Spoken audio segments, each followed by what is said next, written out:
Halo semuanya, jumpa lagi bersama saya Edi. Setelah cukup lama menghilang, di sini saya akan mencoba kembali untuk menghibur para sobat Hits Feed dengan membawakan sebuah cerita yang sangat dramatis, tragis dan sangat menyedihkan. Di mana terdapat seorang wanita sekaligus seorang ibu dari satu anak perempuan yang hidup di sebuah pulau terpencil, dan selama hidupnya ia tak pernah sekalipun meninggalkan pulau tersebut. Dan di sepanjang hidupnya ia diperlakukan sangat tidak adil, tidak manusiawi dan mendapat berbagai penyiksaan fisik maupun pelecehan seksual.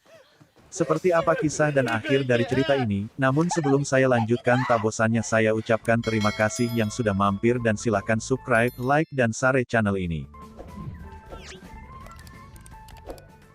Kisah diawali dengan seorang wanita bernama Haewon. Suatu hari di tengah perjalanan ia menyaksikan sekelompok penjahat sedang menganiaya seorang gadis. Gadis itu pun berusaha menyelamatkan diri dan berlari mendekati mobilnya Haewon. Namun bukannya menolong, Haewon malah acuh sambil menutup kaca mobilnya dan tak mempedulikan gadis tersebut. Haewon adalah karyawan di salah satu bank di kota Seoul. Salah satu tugasnya adalah menghadapi orang-orang yang hendak meminta pinjaman. Seorang wanita tua sedang memohon dan memelas kepada Haewon agar memberikan pinjaman.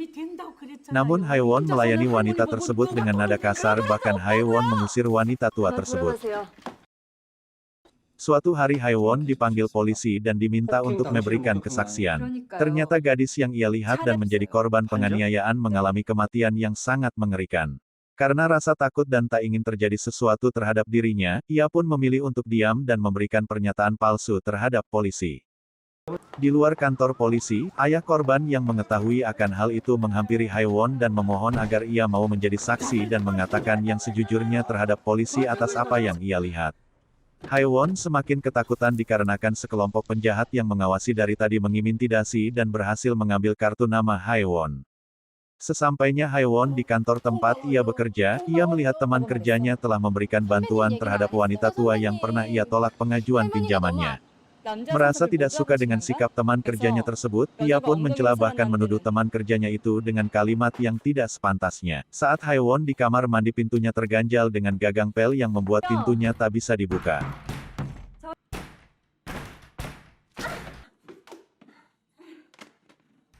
Saat Haewon berhasil keluar, ia marah besar dan beranggapan teman kerjanya yang sengaja mengganjal pintu tersebut dan langsung menamparnya di depan seluruh karyawan kantor. Yang ternyata, hal itu dikarenakan ketidaksengajaan yang dilakukan oleh seorang cleaning service.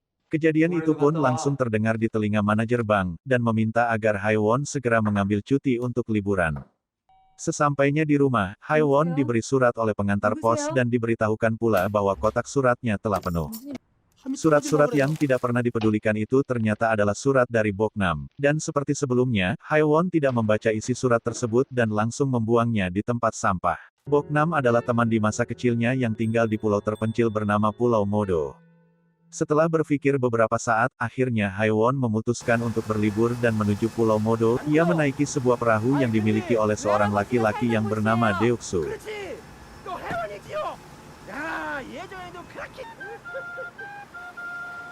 Sesampainya di pulau, ia disambut dengan gembira oleh satu-satunya sahabatnya, yaitu Boknam. Warga pun mulai berkumpul dan terkagum dengan kecantikan dan kulit putih yang Haewon miliki. Boknam mulai memperkenalkan suaminya yang bernama Menjong dan adik iparnya yang bernama Chuljong. Di situ ada juga ibunya Menjong bernama Dongho yang nampaknya kurang begitu suka dengan kedatangan Haewon di Pulau Modo. Boknam lalu mengantarkan Haewon ke rumah kakeknya. Tiba-tiba muncul anak Boknam yang bernama Yeonhae. Namun saat Boknam meminta Yeonhae memberi salam Haewon, ia malah memilih pergi dan tak mempedulikan apa kata ibunya.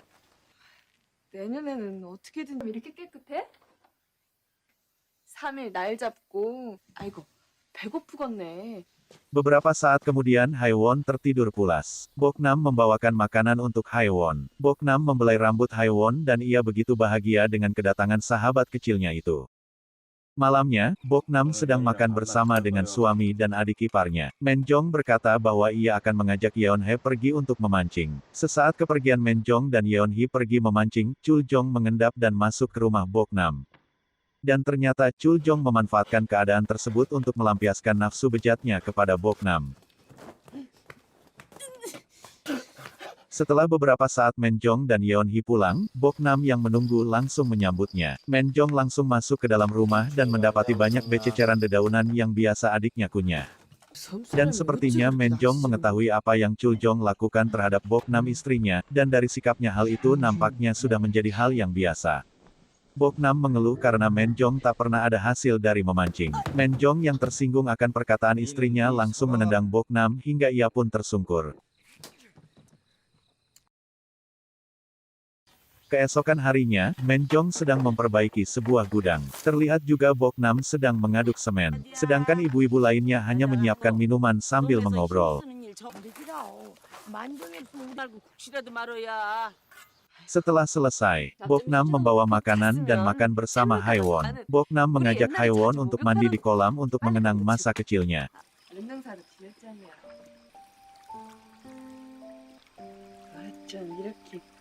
비가 오면 밤마다 여기서 목욕하는 지하실은 시원하고.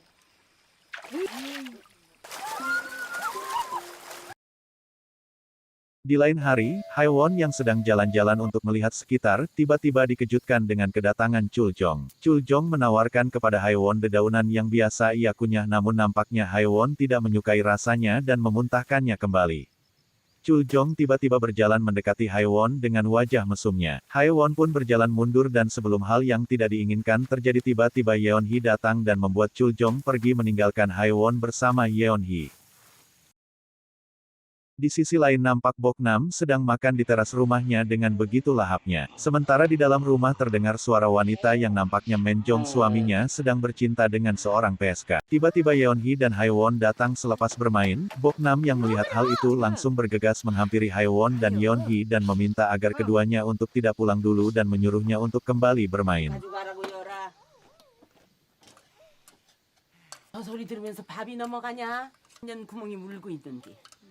Setelah beberapa saat, PSK itu pun selesai menunaikan tugasnya, sambil merapikan make-upnya ia pun mencoba meminta maaf kepada Boknam. Namun Boknam tidak mempermasalahkan dan tidak menyalahkan PSK tersebut. Lalu PSK itu pun menyarankan agar Boknam pergi bersamanya untuk merantau ke Seoul dan menjalani hidup yang lebih baik.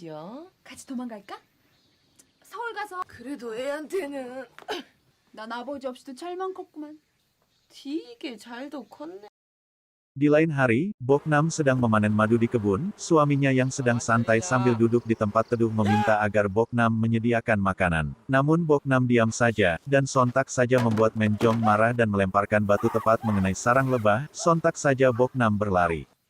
Sesampainya di rumah, Boknam diminta untuk segera mengumpulkan madu untuk dikirim ke kota. Namun Boknam meminta sedikit waktu agar bengkak karena sengatan lebahnya sedikit berangsur reda, dan kembali Boknam mendapatkan lemparan kayu dari Menjong suaminya. Sore harinya Boknam berkunjung ke tempat Haewon sahabatnya. Mereka pun mengobrol dan bercanda, dan hanya bersama sahabat kecilnya itulah Boknam merasa sedikit bahagia. 너도 성인인데 일은 네가 알아서 해야지. Sepulang dari tempat Haewon, Boknam dikejutkan dengan kelakuan anaknya yang sedang bersolek. Yeonhee berkata bahwa ia juga ingin dicintai oleh ayahnya. Dan ia juga mengatakan bahwa ayahnya lah yang membelikan semua makeup yang ia pakai. Tiba-tiba Menjong pulang dan langsung menendang kepala Boknam. Tak sampai di situ, Menjong juga meleparkan makeup ke seluruh tubuh Boknam.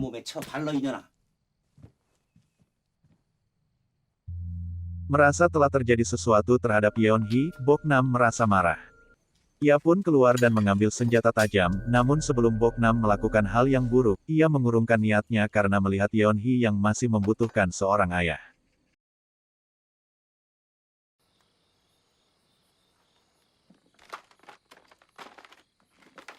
Malam harinya, Boknam pergi ke tempat Haewon. Haewon mengatakan bahwa ia akan kembali ke Seoul di pemberangkatan berikutnya. Boknam memohon dan meminta agar Haewon mau mengajaknya untuk pergi ke Seoul sesuai janjinya di masa kecilnya, namun dikarenakan Haewon lagi mengalami masa sulit, ia mengatakan bahwa lain kali akan mengajaknya.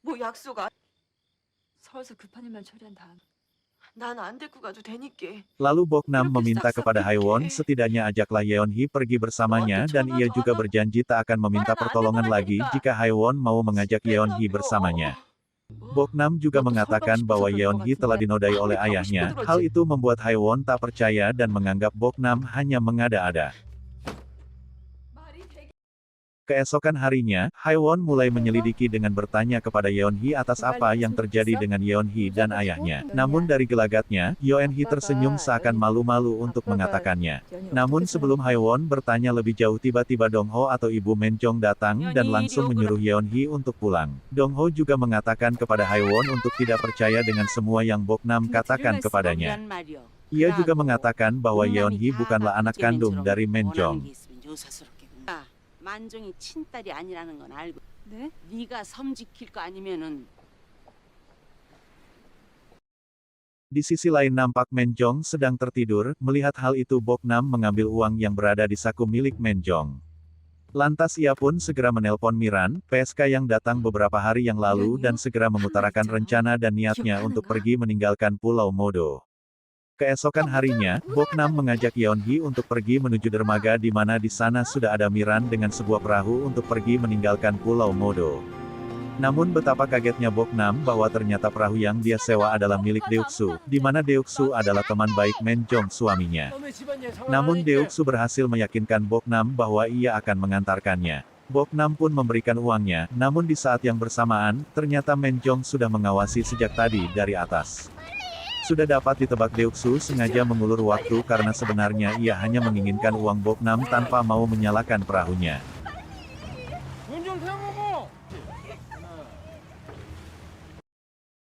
Singkat cerita Boknam diseret untuk kembali ke rumah. Orang-orang yang melihatnya tak berbuat apa-apa malah mendukung apa yang dilakukan Menjong terhadap Boknam. Miran mencoba memohon agar ada yang mau membantu Boknam, namun Chuljong si otak mesum malah menggelandang Miran dan mengajaknya ke semak-semak.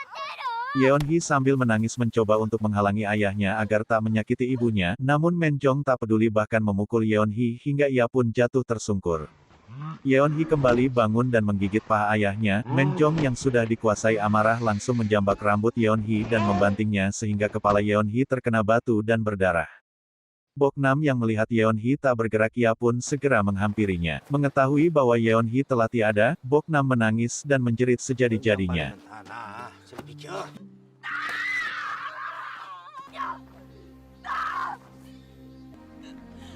Dan yang lebih menyakitkan bagi Boknam adalah ternyata Haewon menyaksikan semua kejadian yang dialami oleh Boknam, dan Haewon tak berbuat apa-apa.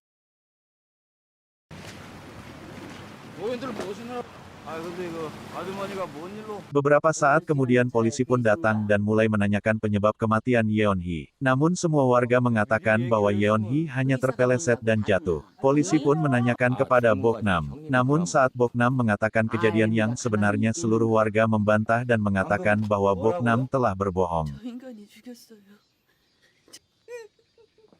Menjong pun memulai memutarbalikkan fakta dan memberikan pernyataan palsu kepada polisi. 내 말 못 믿어요, 형님. 연희까지 데리고 가려고 합디다. 그래서 내가 아는 안 돼도 줬어요. 주긴 뭘 줘? 여태껏 나한테 10원 한 개 준 게 있어. 어차피 내가 다 뭐 해줄 게 뭐가 있겠습니까? Dan saat polisi bertanya kepada Haewon, Boknam berharap bahwa Haewon akan membantunya dengan mengatakan yang dia lihat. Namun ternyata pernyataan Haewon benar-benar membuat hati Boknam hancur dan sangat kecewa dengan satu-satunya sahabat yang diharapkan dapat membantunya itu.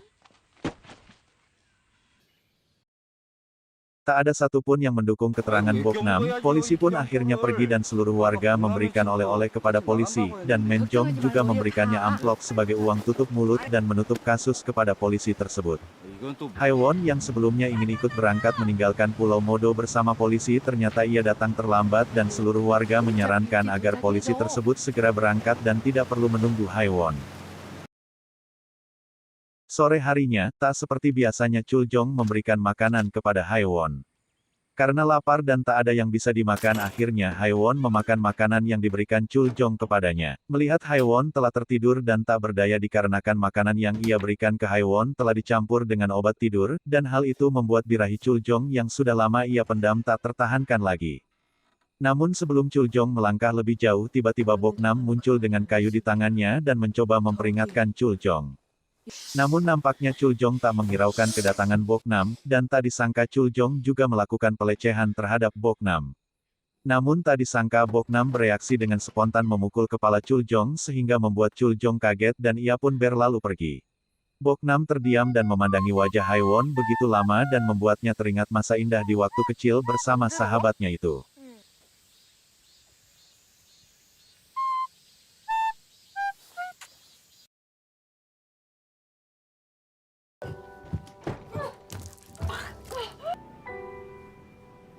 Pagi harinya, saat Bok Nam sedang mengubur jasad anaknya di depan rumahnya, Dong Ho sang mertua menyuruhnya untuk memanen kentang di ladang.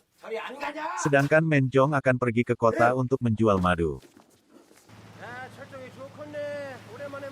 복남아, Saat berada di ladang nampak Bok Nam begitu giat memanen kentang. Sedangkan ibu-ibu lainnya hanya duduk-duduk sambil bernyanyi di tempat yang teduh.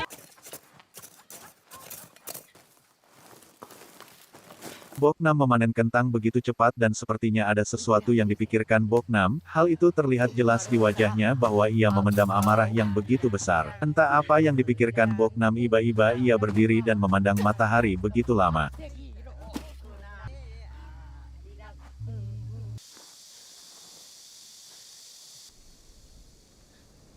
Dari sorot matanya nampak ia merasa tak tahan lagi di perlakuan tak adil dan tak manusiawi serta segala penderitaan yang menimpa atas dirinya selama ini. Ia pun beranjak mendekati di mana ibu-ibu itu berada. Dan setelah minum air putih tiba-tiba Bok Nam membacok satu persatu ibu-ibu itu dengan membabi buta.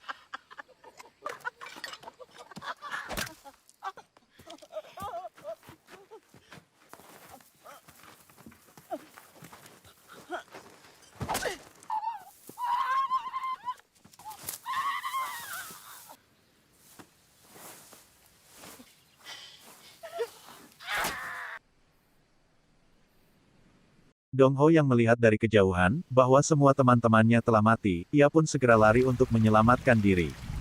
Bok Nam pun kemudian mencari Dong Ho di rumahnya untuk dijadikan sasaran berikutnya, namun nampaknya Dong Ho lari ke hutan untuk bersembunyi.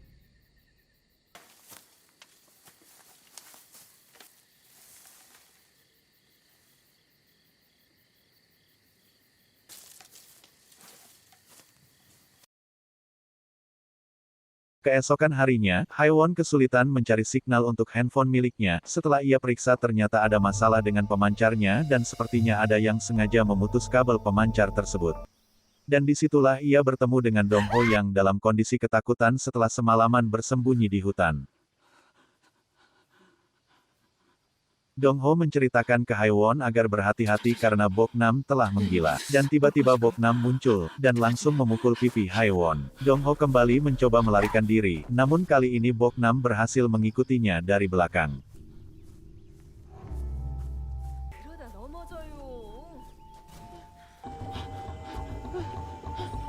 Sampailah Dong Ho di pinggir tebing dan tak ada lagi jalan untuk ia meloloskan diri. Dong Ho mencoba melawan dengan mengayunkan senjata tajam yang ia pegang, namun dikarekan matanya yang rabun ternyata Bok Nam jauh dari jangkaunya. Dari kejauhan nampak sebuah kapal mendekat dan nampaknya Men Jong telah kembali. Melihat hal itu Dong Ho merasa senang dan tanpa sadar dirinya semakin mundur ke belakang dan membuatnya terjatuh ke jurang.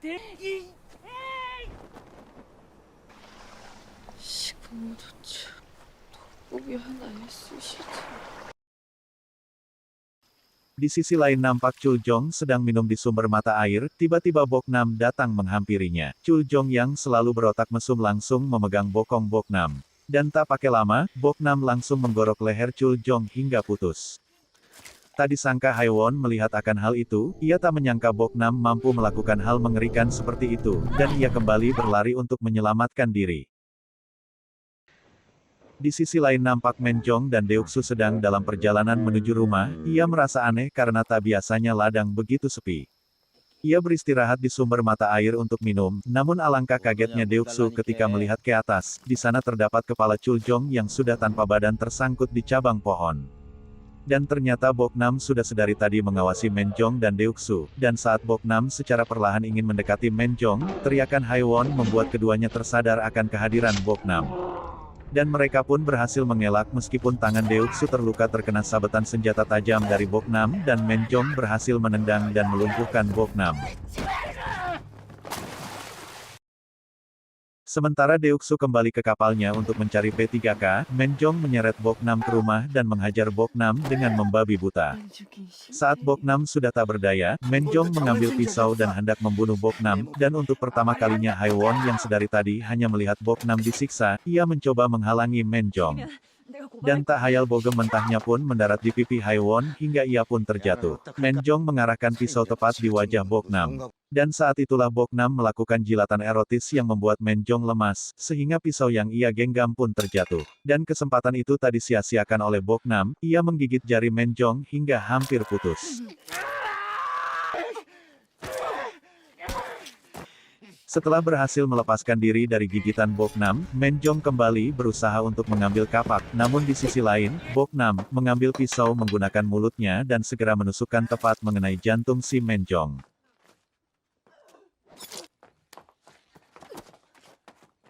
Haiwon yang merasa terancam mengajak Deoksu untuk kabur meninggalkan pulau. Namun dikarenakan gugup dan terburu-buru, Deoksu lupa untuk melepaskan tali pengikat perahunya yang membuatnya terpaksa kembali ke darat untuk melepasnya.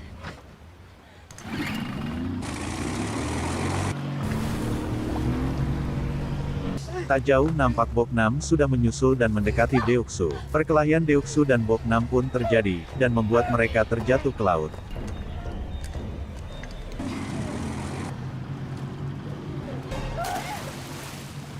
Dan naasnya si Deoksu terkena baling-baling perahu yang membuatnya meninggal seketika, sedangkan Haiwon terus melaju perahunya meninggalkan Boknam dan Pulau Modo.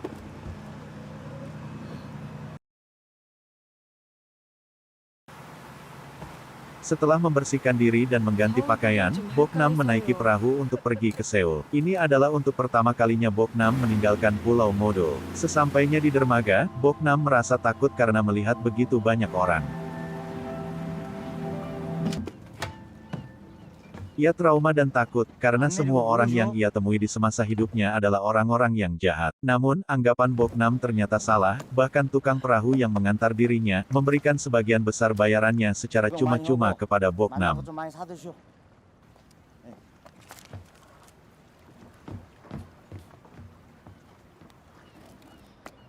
Tak beberapa jauh Boknam melangkah, ia melihat perahu yang digunakan Haiwon sedang diperiksa oleh beberapa polisi. Dan benar saja, ternyata Haiwon masih berada di kantor polisi dalam keadaan pingsan karena kelelahan. Singkat cerita, entah apa yang terjadi, tiba-tiba Haiwon terbangun sudah dalam keadaan tangan terborgol, dan yang lebih mengagetkan, ternyata Boknam sudah berada di dekatnya. Ia pun berlari untuk meminta bantuan. Sementara Boknam terus mengikutinya dari belakang sambil membawa palu bodem bersamanya. Haiwon terus berlari dan mendapati ternyata polisi Seo, yang menjaganya sudah dalam keadaan pingsan dengan berlumuran darah. Sambil menghindari setiap pukulan bodem yang dilayangkan Boknam kepadanya, ia mencoba untuk mencari jalan keluar, namun ternyata semua pintu telah terkunci.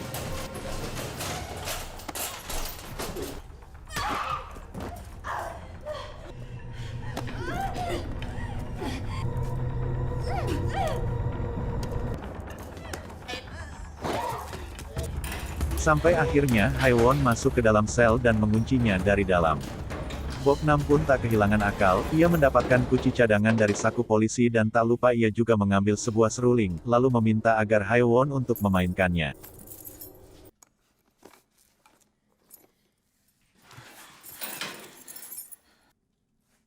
불어. 뭘? 네가 불어줬던. 도대체 나한테 왜 이러는 거야? 너무 불친절이야. Tepat setelah gembok berhasil dibuka, tiba-tiba polisi tersadar dan langsung menembak Boknam.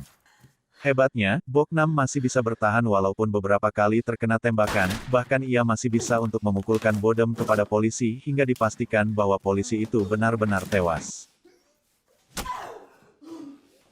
Boknam yang semakin lemah, ia merangkak dan masuk ke dalam sel di mana Haiwon berada. Namun sebelum Boknam bertindak lebih jauh, Haiwon segera menusukkan patahan seruling tepat mengenai leher Boknam.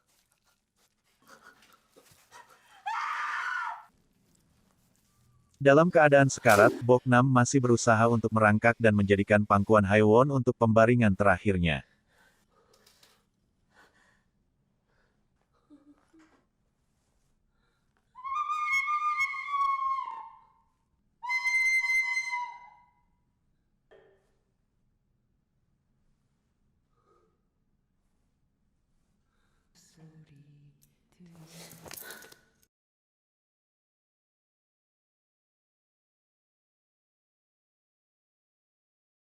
Setelah semua berlalu, Haewon kembali ke Seoul. Dan setelah sekian banyak kengerian yang dia saksikan, kini ia menjadi wanita pemberani, bahkan ia tak segan untuk menunjuk pelaku pembunuhan pada gadis di waktu yang lalu.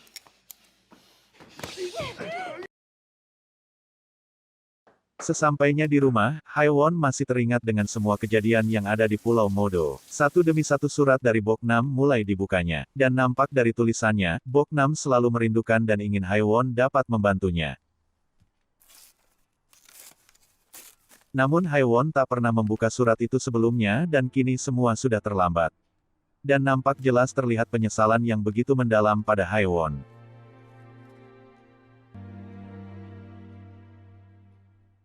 Dan, selesai. Bagaimana teman-teman? Menurut kalian pelajaran apa yang bisa diambil dari kisah ini? Hikmah apa yang bisa kita ambil dari cerita ini? Silahkan komentar di kolom komentar ya.